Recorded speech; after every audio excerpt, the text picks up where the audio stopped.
This is the house we built. Before we had a compound, and we were kind of closed off from the neighborhood, and although it had privacy, but we weren't part of the people here. You can see this one's pretty close to the road, and we sit out here every morning and have our coffee and my boontog labai. We talk to people as they go by, so we're part of the neighborhood now. People know us, and we know them. So anyway, this is the house. We'll go inside and I'll show you the air conditioning units. The whole house is air conditioned, so because I'm a big baby. But we also built a little mini store here on the side. So let's walk in here.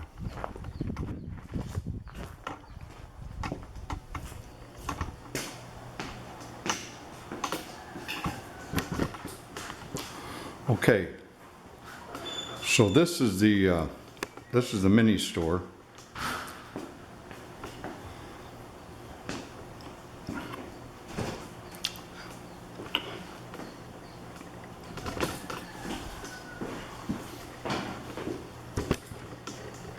So my lens is fogging up. Oh, there we go.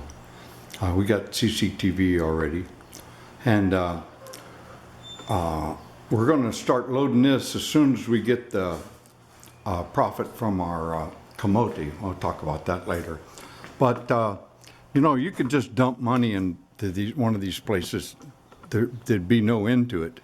But we're trying to let the farm pay for itself to some extent. The farm is never going to totally pay for itself. So how much does the farm cost? And I'm talking about per month. How much are you talking about having to subsidize the farm? Well, our farm makes some money, and we'll talk about that later. Over here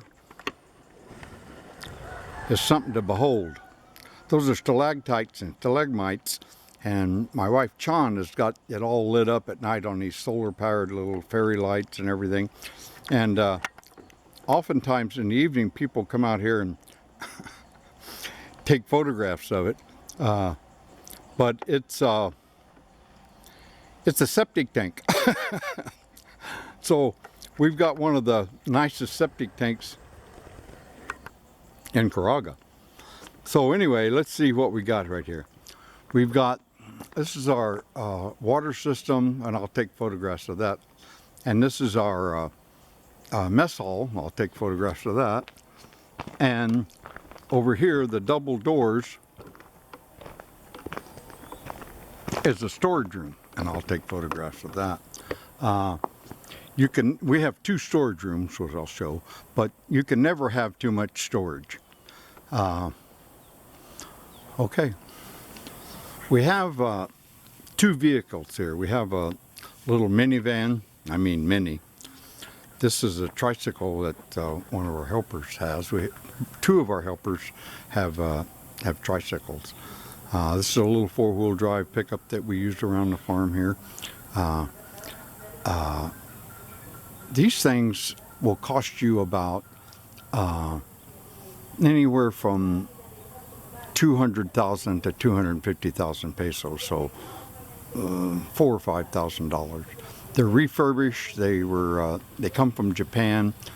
In Japan, you have to scrap them after they've got so many miles on them.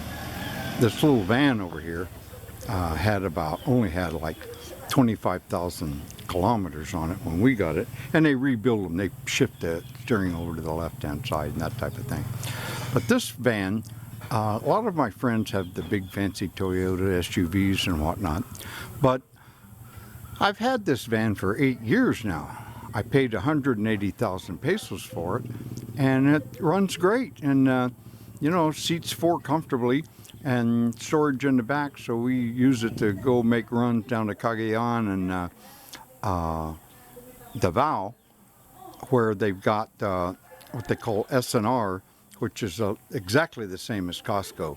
It even has the Costco hot dogs. and that's what we buy our wholesale stuff for. So I'm going to talk about these hollow blocks, but not on this video. This is a storeroom right here. I'm going to walk over there and open it up. Looks like something more fancy than the storeroom, but it's not.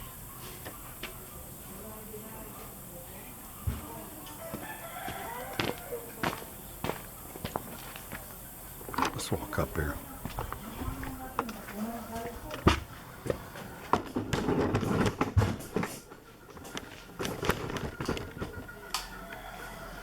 So this is chicken feed right here,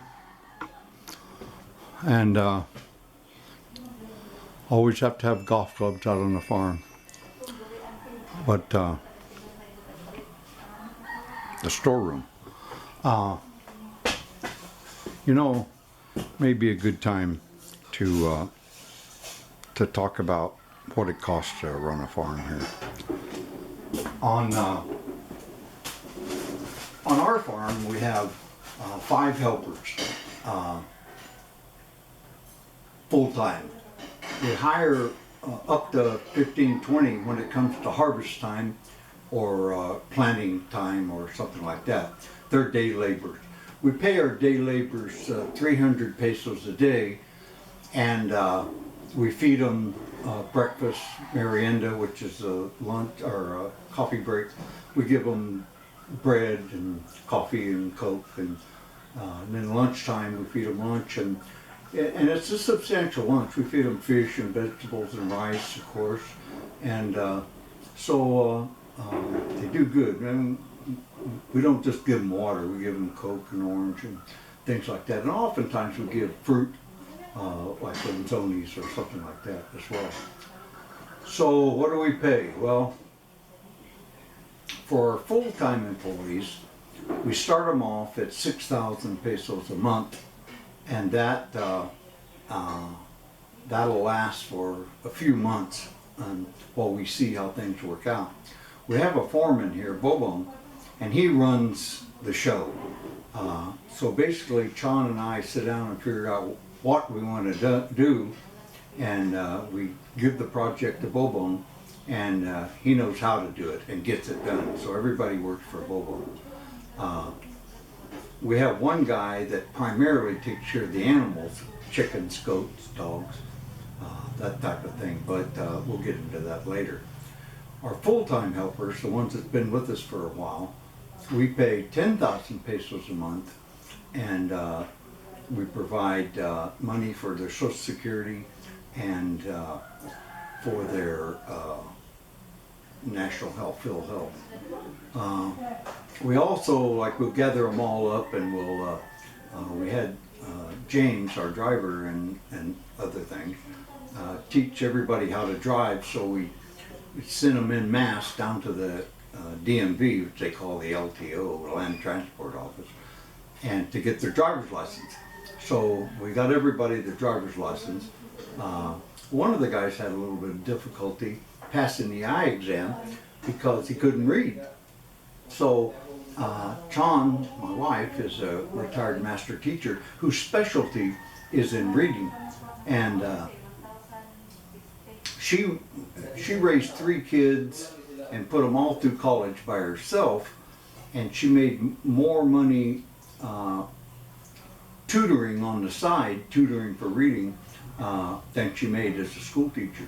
So she's competent and good at it. And there's very few things more impressive than watching a professional teacher teach somebody to read. It's great. I'll give you an example. The first letter she teaches them is an S. I always thought A, B, C. No, she starts with an S because it's a snake, and snake starts with S and makes a hissing sound. So S is the first letter she teaches. Okay, and it goes on from there. She's got a war bag full of tricks. So we have, even though our electricity is discounted, we still have a lot of electricity. And the chickens take a lot of food.